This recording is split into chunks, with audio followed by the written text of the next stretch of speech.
Jadi hari ini kita melaksanakan beberapa kegiatan. Tadi diawali dengan kegiatan sosialisasi tentang gerakan masyarakat hidup sehat. Kemudian dilanjutkan dengan kita melaksanakan foginisasi, yaitu pengasapan untuk mematikan jentik-jentik nyamuk di Desa Badak, Kecamatan Dabung Gelang.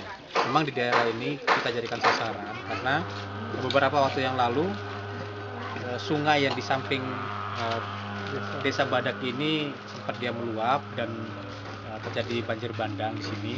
Kemudian juga kita lihat memang sanitasi air, parit-parit itu banyak yang kurang lancar dan banyak yang tergenang.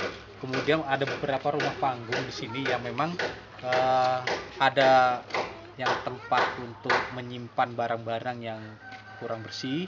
Kemudian juga ada ternak yang dekat dengan perumahan, baik itu ternak ayam maupun ternak itik. Di sini yang kalau kita lihat memang nampaknya perlu kita laksanakan foginisasi.